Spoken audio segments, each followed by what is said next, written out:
sekali lagi, saya Dr. Tifa itu tidak quit ya dari apa yang memang harus saya hadapi ini ya. Saya bertanggung jawab atas hak saya yang sudah saya gunakan untuk menyampaikan pandangan saya dan hak saya sebagai peneliti untuk menyampaikan kebenaran. Tidak pernah satu kali pun mundur atau keluar satu langkah pun ya terhadap bagaimana kita bersama-sama berjuang untuk menegakkan keadilan, kebenaran bagi negara ini ya.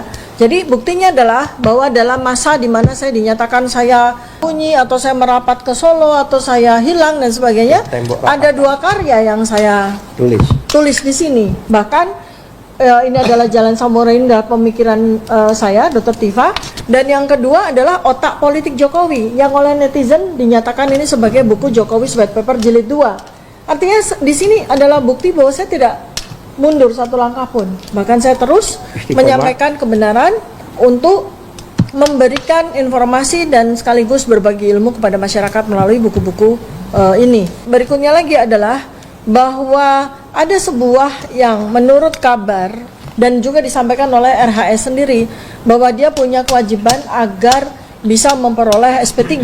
Salah satunya adalah menarik buku-bukunya dia. Artinya menarik buku-bukunya dia punya buku sendiri yang berjudul Gibran's Endgame maupun bagian dari buku Jokowi White Paper. Saya nyatakan di sini, dia tidak punya hak untuk melakukan penarikan apapun terhadap sebuah karya ilmiah yang sudah teruji oleh peer review.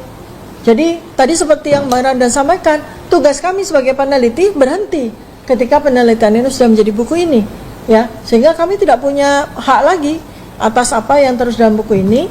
Dan kalau dia menganggap bahwa ada beberapa hal yang perlu direvisi, pasti itu bukan 11 bab.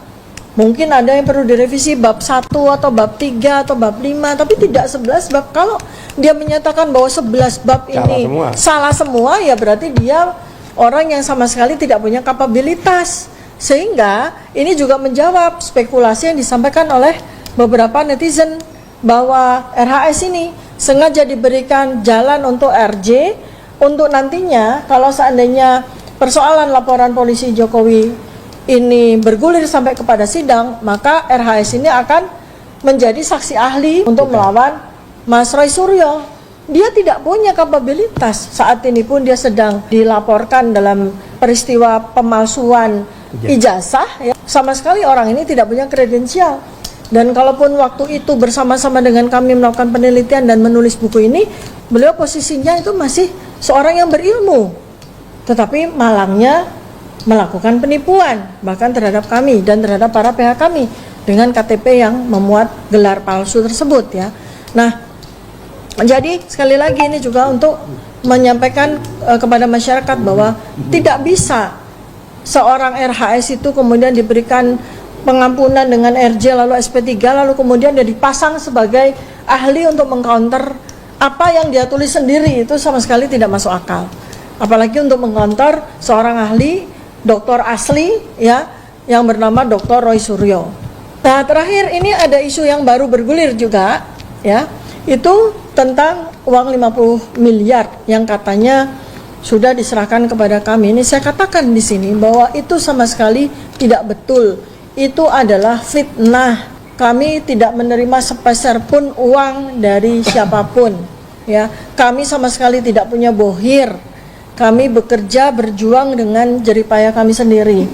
Artinya juga siapapun juga yang akan menawarkan uang mau berapapun juga, salurkan kepada rakyat yang masih menderita. Salurkan itu sebagai sedekah, salurkan itu sebagai bantuan untuk biaya pendidikan anak-anak kita yang ada dalam keluarga miskin yang perlu dibantu.